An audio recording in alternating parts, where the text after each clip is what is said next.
Hey everybody, Charley Hogwood with Survival Dispatch, out here today in the North Georgia mountains.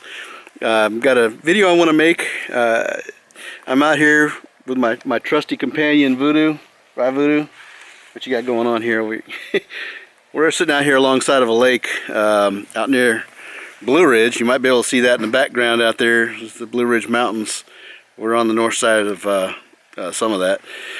So I made a video yesterday and I need to redo it. It went on a little bit longer because I had a lot to cover, but the reason I have to redo it is because I realized that I had some stuff that I really couldn't put into a video. I had to be careful with that. So as a lot of you know, I work with emergency management. I'm a CERT team director in my area for my county. I'm a CERT team leader, and so sometimes we get called out to do searches and things like that. And we're up near the Appalachian Trail, and one of the things that that happens up this way is people can get lost. And so without getting into too much detail, I feel like I would like to get into some more of that detail because I think it's relevant to the conversation, but for family privacy and things like that, sometimes they don't turn out on a happy note. So setting all that aside, I learned some lessons, and so I got two perspectives for the video that I want to make today. One of the perspectives is from things that a hiker can do to help stay found, which is great, to not get lost. And the other thing is if you do get lost or separated, to assist people that are doing a search to find you, because one of the biggest killers out here is hypothermia. So right now it's cold out.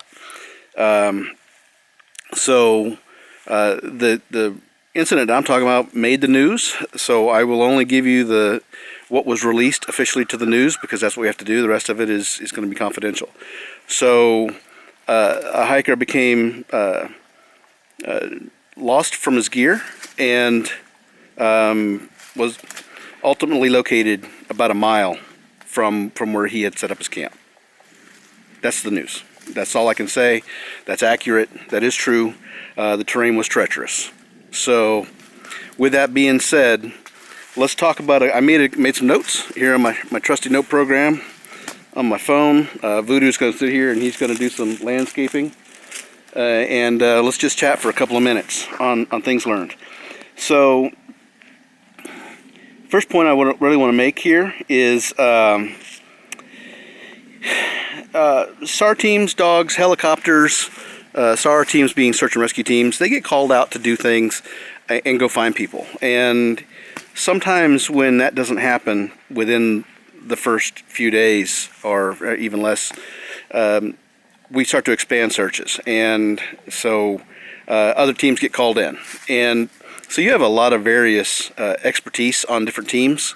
So a team can be composed of multi-agency personnel, and once we have to start expanding a search, it gets more desperate, because we're on a race against time, trying to find anybody that might be exposed to the elements out here and may have some kind of a situation going on where they need that kind of assistance. So the search is established based on last known position, and one of the things that you can do is, if you do become disoriented, is to immediately stop where you are. Think about what's going on. Don't rush into a panic.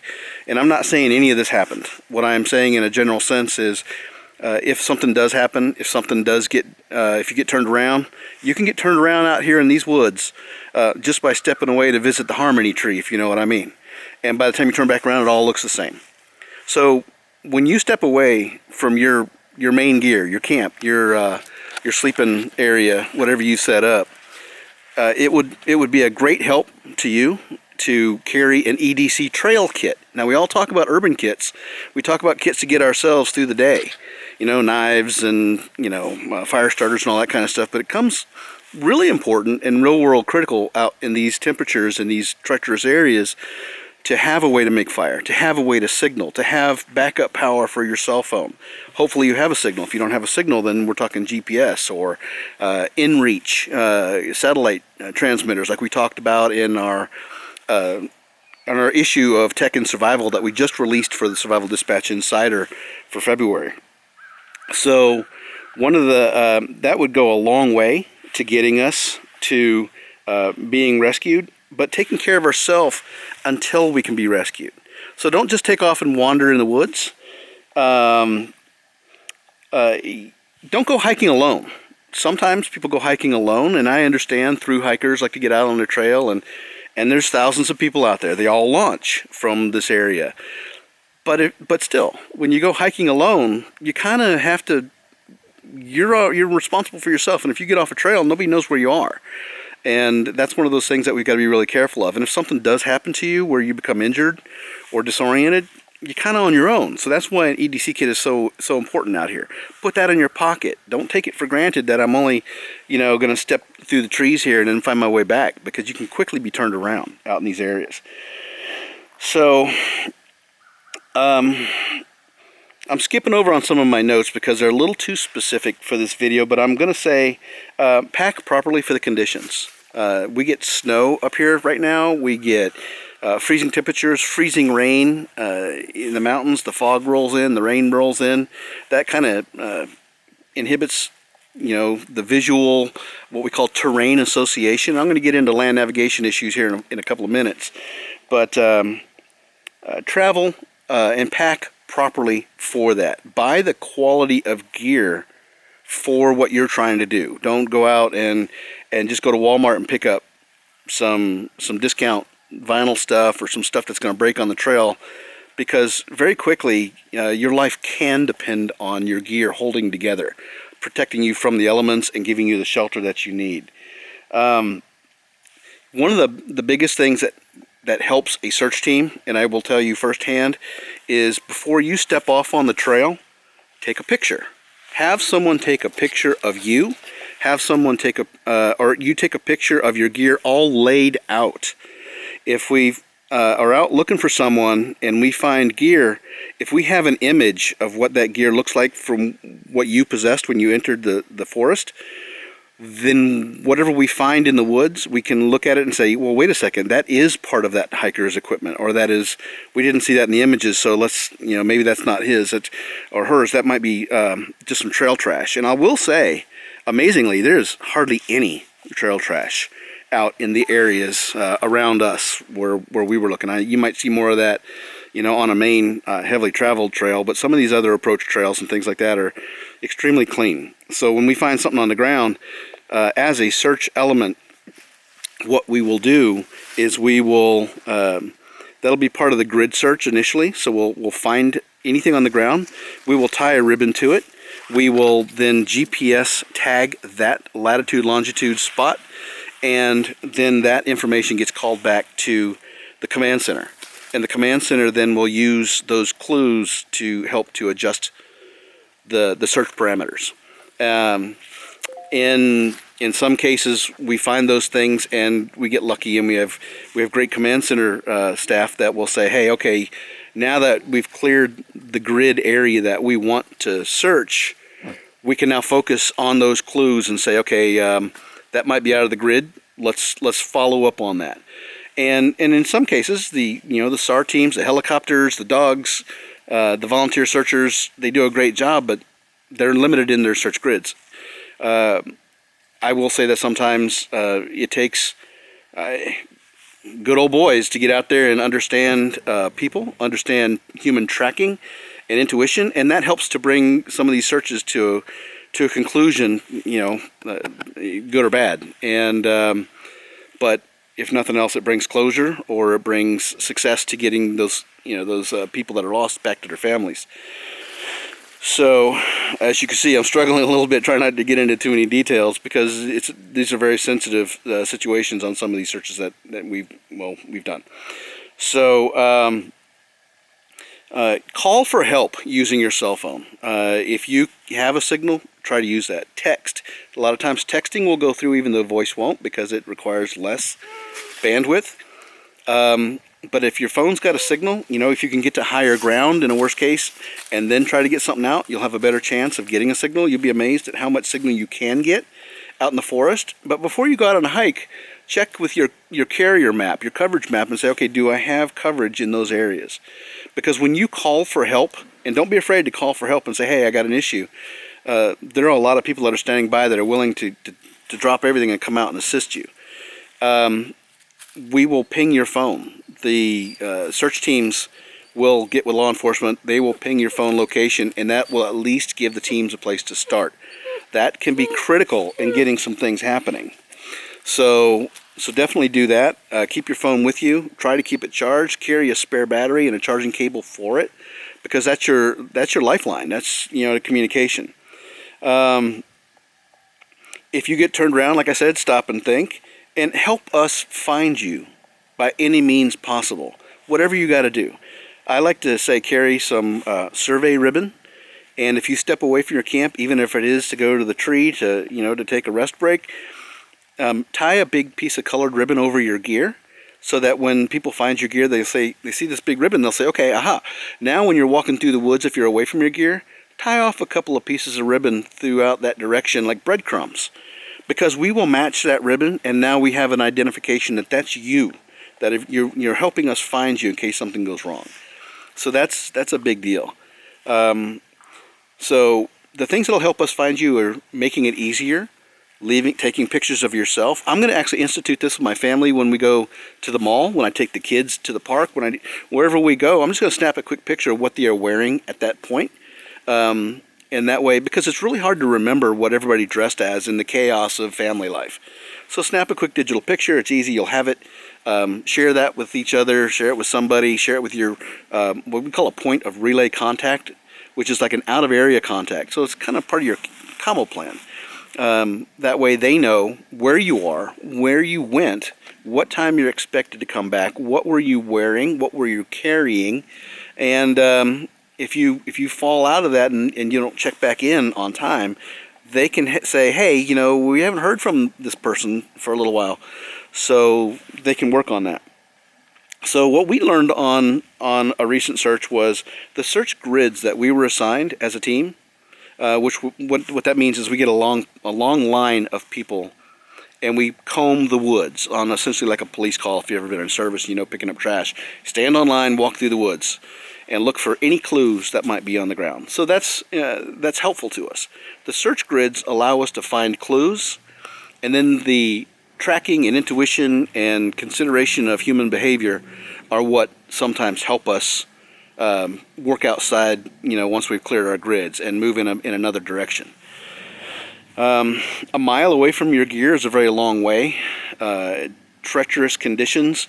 We know that people have a tendency to go, when they get disoriented, go downhill, find water, and follow water. And that is a real life thing. People do that because you follow water, you find your way down to usually where it crosses. There might be a bridge or something. You know, you might come down the wrong side of the mountain, but at least you'll be off the mountain, and you know, then you have to work from there. So every situation is going to be a little bit different. So take care in how you try to do your self-rescue, and turn around every once in a while and look behind you. Look as you walk anywhere you go for something that looks memorable. Any odd-shaped trees, hills. Learn some of the land navigation terminology. What is a draw on a topographic map? What's a spur? What is a depression? What is a hilltop? What is a saddle, a valley? These things are important. And you know what? One of the things that I've learned with working with other search elements is that when they put volunteers out, firefighters, law enforcement, and people that are not search trained and not woods people that have experience with topo maps, is they don't know those things. And they have a little bit of trouble trying to reconcile where they are. They get issued a GPS, or they bring a GPS to the field, and then they get issued a paper map, like a 8.5 by 11 sheet of a topographic map that has some hand-drawn marks on there for starting points, grids, and so forth. But if you can't find where you are in comparison to what's on the map, that gets a little awkward. So I've seen people out there with Google Maps on the topographic map layer. And did you know that you can open up your Google Maps program on your cell phone, and you can go to that little box on the top right corner of the screen, and it'll give you different layers like road maps, night, day, and topographic, what they call terrain. You can match yourself with the terrain, and you got to be careful because it doesn't always work real well if there's not a good signal or if there's too much tree cover over you. So, but it'll give you a general idea where you are. But trying to match all those 3 different technologies of GPS, cell phone, and paper map all together to figure out where you are in relation to the marks where you should be and where you want to be gets complicated. I cannot overstate the need for a compass. Take a compass, whether you are just hiking, even for a day hike, a couple hours, or if you're on a search team. So on my, let me see if I can show you here. On my watch, I've got a wrist compass. That actually, on searches, works amazing because it helps to keep us moving in the right general direction for when we're doing grid searches, and tells me which way we headed out. So that's actually very, very important. So learn some land nav skills. See, my buddy over here is getting a little impatient. So I've only got a couple more things I want to cover. So if you're on a search team or you're looking for something, there is a difference between looking and seeing. You can look all day, but if you're spending all of your time trying to keep an eye on the rest of your search team to remain in a good straight line, you're not seeing the clues on the ground. We're not seeing those, what we call natural lines of drift that people might take. We're not seeing those disturbances on the vegetation. We're not picking up on those tracking clues like broken twigs and things like that. So we've got to see. We have to visually interrogate the terrain at our feet so that we don't miss something, because the smallest clue, and I will say small clues that we had photographs of are absolutely instrumental in confirming that the person that we were looking for had those in their possession. And then we know that that person was for sure in that area. So that helps us out. If you're on a search team, don't show up in flat, dark earth in a fall environment like we're out here. The terrain that we search in is very, very treacherous, very high angle. It's very dense with mountain laurel. We've got little canyons. It's just so thick that you can't even see a person, 10 feet away from you in cases. And if you show up in camouflage like you're hunting, your searchers that are alongside of you can't keep track of you, and now they're searching too much for you. So on my last search, I had to give my helicopter VF panel, which is a big, bright, you'll see in another video where I dump my bag and show you what's in there. I actually tied it to him as a cape. He had a nice big pink and orange cape, so I could see him in the woods because he showed up in camouflage. And that's not helpful. So dress in very bright clothing, non-tactical in a search environment. Stay together. So depending on the density of the vegetation, stay so that you and the searcher on either your left or your right are overlapping the same visual area to the smallest detail. So if somebody drops a pair of eyeglasses, you should both be able to see those. That's how close you've got to be. In some areas where it gets wider and more open, then you can spread out as needed. But you've got to stay organized and spend more time looking on the ground than you have to keep looking and getting everybody else's attention to stay together. There is something that I picked up in the Army. We called it OFP. If you're on your own freaking plan and not working as a team, you're disrupting the entire whatever it is we're trying to accomplish. So that happens sometimes when we have people who want to run out and do things on their own, and they think, oh, I got an intuition, I want to go look over here. Well, we can't do that. We've got to stick to a grid search and work together. And then once we've got a clue, then we can adjust accordingly. So don't be on your OFP. That's a problem. Stay hydrated. So in your pack, take a little bit of water. Take your EDC trail kit, and you'll see my bag dump on the next video. And also take some extra socks and dress for the occasion. on searches. We do get into some icy water. We get into some mud. We get into some of these searches and the clouds roll in and the rain starts pouring. The vegetation is soaking wet. That's not good for any of us. And we've got a limited window of opportunity to get out and find somebody based on weather. So if you're lost, help us help you. And if you're a searcher, spend less time, trying to keep yourself together and focused, and more time actually interrogating the terrain and trying to accomplish the mission, if at all possible. So just a few tips, lessons learned. I wish I could give you some more details, but it is what it is, and not all searches turn out great. Sometimes they turn out great. We find, our people, and we bring them home safe, and sometimes not so much. And then we have to turn things over to someone else to come in there and finish that up. So Charlie signing off here with Voodoo out here in the North Georgia mountains. I'll be back with a couple other videos coming up real shortly, and check out Survival Dispatch Insider for tips, tricks, instruction, and training on all of the things that we talk about on these videos at insider.survivaldispatch.com. Until next time, this is Charlie signing off.